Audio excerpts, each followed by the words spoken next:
What were your feelings whenever the coroner read out his findings? We're completely overwhelmed.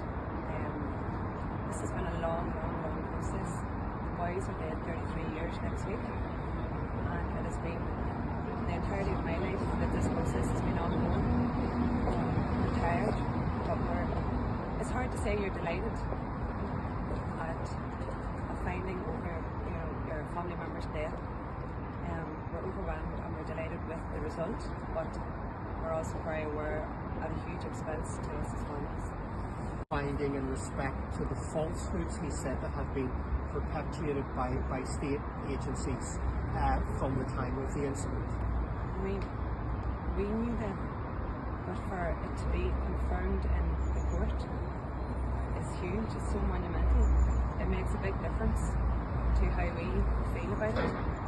It means that there's dignity given back to them as human beings, as siblings, as sons, and for us it has went a long way to help us heal.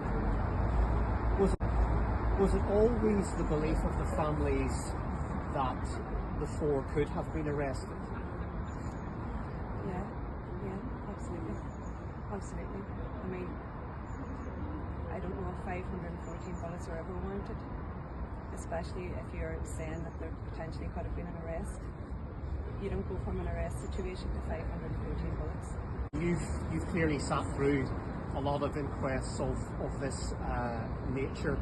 What was your reaction when the coroner read his findings? Well, I think the coroner's findings are wholly consistent with the facts.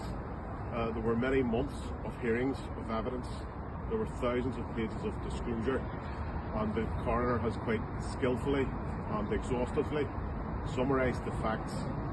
And anyone who sat through those months of hearings, the inescapable conclusion, the only conclusion, is the verdict which the judge has found today, an unambiguous finding that all four of the deceased were unlawfully killed, and whereas truth has been excavated and published today, justice has not, and we're going to carefully consider this verdict with regards to any prospect of prosecutions.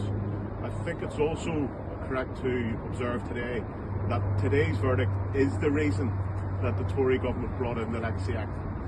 The Legacy Act was conceived and legislated for to ensure that truths such as that published today could no longer be published, and that is why it is so vital that the Legacy Act be repealed in its totality.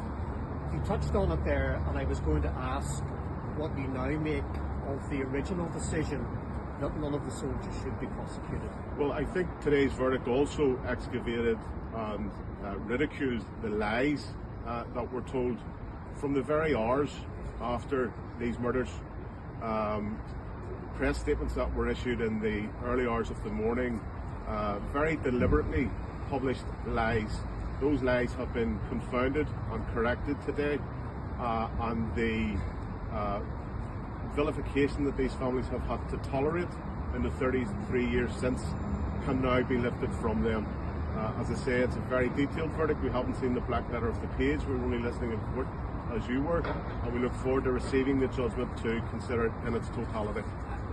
Would it be the normal course of action, do you think, for the coroner to send his findings to the PPS? What are the prospects, do you think, of possible criminal processes following from this? Well, we do have to receive the published version of the verdict, but certainly the prospect of prosecution is one that all of the legal team will be carefully considering.